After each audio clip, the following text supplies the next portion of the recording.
ஐயா வணக்கம். வணக்கம். இன்று நாம் காண இருப்பது ஸ்ரீமான் சத்தியமூர்த்தி ஐயாவிடம் ஒரு சிறிய உரையாடல். ஐயா, உங்களை பற்றிய ஒரு சில வார்த்தைகள். அனைவருக்கும் அடியேனுடைய பணிவான வணக்கங்கள். முதலாவதாக அடியேன் ஸ்ரீமான் சத்தியமூர்த்தி. அடியேன் புதுக்கோட்டை மாவட்டத்தில் தென்னங்குடி என்ற கிராமத்தில் வசித்து வருகிறேன். கற்பக களிரே கணபதியே, உயர் கற்பனை கடந்த கணபதியே, கரிமுக வதனே கற்பகமே, உன் சொல்லடி தருவாய் கற்பகமே.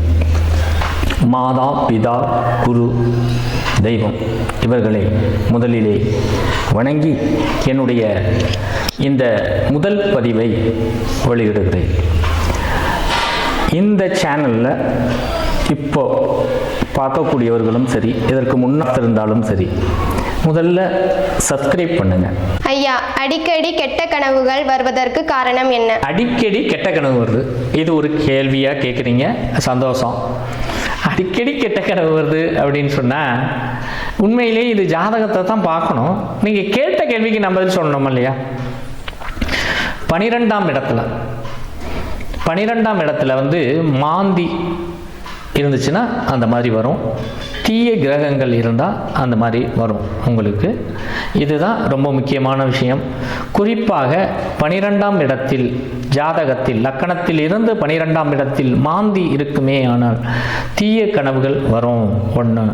அதே போல் லக்கணத்திலேயே மாந்தி இருக்குன்னு வச்சுக்கோங்க, அவங்களுக்கும் அதுவும் அந்த மாந்தி எந்த கிரகத்தின் சாரத்தில் இருக்கிறார். இப்போ செவ்வாயுடைய சாரத்தில் இருக்கிறாரு அப்படின்னு வச்சுக்கோங்க.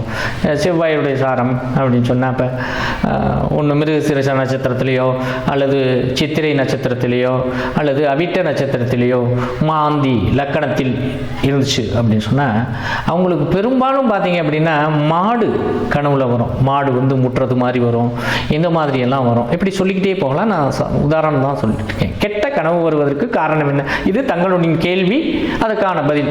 12ஆம் இடம் மோசமாக இருந்துச்சுன்னா வரும். அதுதான் சயன சுகம் அப்படிங்கிறது. சயனம் என்பது பெருமாள் சயன ஓலத்தில் படுத்திருக்காரு அப்படின்னா உறக்கத்தில், அந்த உறக்கக்கூடிய இடம் 12ஆம் இடம். அந்த இடத்துல தீய கிரகங்கள் மாந்தி இருந்தால் வரும்.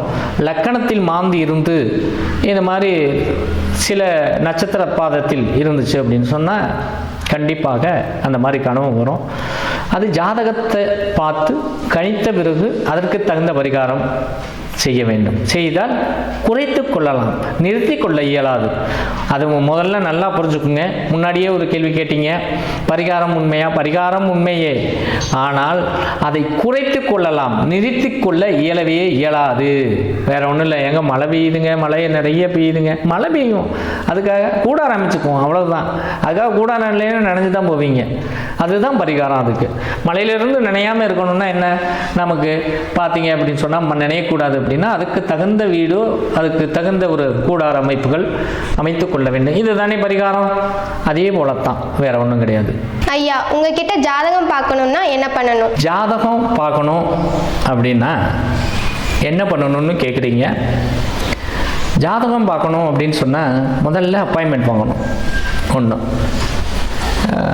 உங்களுடைய வாட்ஸ்அப் நம்பரில் உங்களுடைய பிறந்த தேதி, பிறந்த நேரம், பிறந்த ஊர் அது மெசேஜ் பண்ணுங்கள், பலன் சொல்லப்படும்.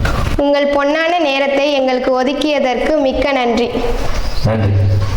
நான் தான் உங்களுக்கு நன்றி சொல்லணும். ஏன்னா நீங்கள் உங்கள் சேனலில் இந்த மாதிரி ஒரு நல்ல பதிவுகள்லாம் போடுறது ரொம்ப சிறப்பு.